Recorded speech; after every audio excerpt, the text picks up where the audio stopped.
This is the Eachine Lizard95. This was sent to me by Banggood.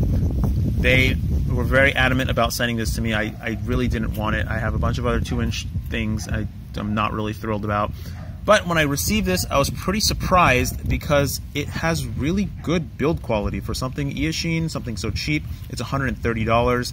It's a lot cheaper than the Blade Torrent, and it performs very, very, very similarly. On 3S, this thing is a really good powerhouse. It's very fast. It's very agile.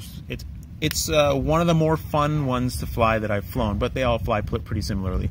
It's using 1104 6,000 kV motors, which are about the same as the Torrent, except that the Torrent is using 7,600 kV motors, so it's a little bit faster and will support, well, when I put bigger props on it, and I wish I could put bigger props on this too. I'm sure it'll fly much better. The camera that's built into it is not that great.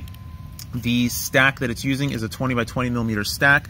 The little tiny 4-in-1 ESC is a piece of junk, and I've tested a bunch of 4-in-1 ESCs of this size, and they're all garbage. I have no idea why somebody's not making a 20 by 20 millimeter 2-in-1, but they're all trying to cram it onto one board, and it has, again, the same issue as every single other sub 3-inch quad or just non-hobby grade stuff, which is when you punch it, you do not get even power delivery. You get a dip, you get a bobble, you get a weird attitude, and it just makes it not fun to fly. When you fly a 5-inch, that has really even power with like air, with anti-gravity on and everything on, and it actually works well, it's very enjoyable to fly. You see some of the top pilots flying and they punch the gas without any worry because they don't get that bobble that makes your video look like crap.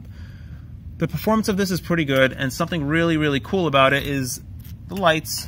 I know it's kind of a gimmick, but I like the lights. When I first got it, I turned it on and I was really happy about the lights. It had the whole back and forth thing. I've set the lights to change with my throttle, so as I go up in the throttle, it changes from green to blue. It's kind of cool. As I said, the build quality of this thing is pretty darn good. It has 2.5 millimeter. It has a 2.5 millimeter main deck. They didn't cut the carbon the right way, so it is a little bit flexible. But at 2.5 millimeters, I don't think that it's going to break very easily. Actually, I doubt you're going to be able to break it. It's really sturdy. I like the way it's protecting the antenna up here. It has a built-in receiver for FreeSky or Spectrum or whatever. And the most amazing thing about this receiver is that it binds in D8 mode, but it has telemetry.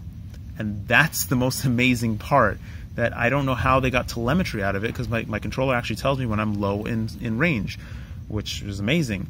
It does not use a full-size USB port, and it did not work properly with the stock firmware, which is Betaflight 3.1. It's using an Omnibus F3 board, which is the same as what the Blade Torrent is using. And I think it's an Omnibus on the Blade Torrent.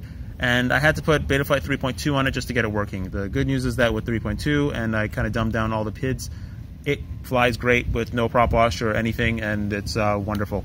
Please watch the aggregate video describing all of them together. It's going to be much more informational.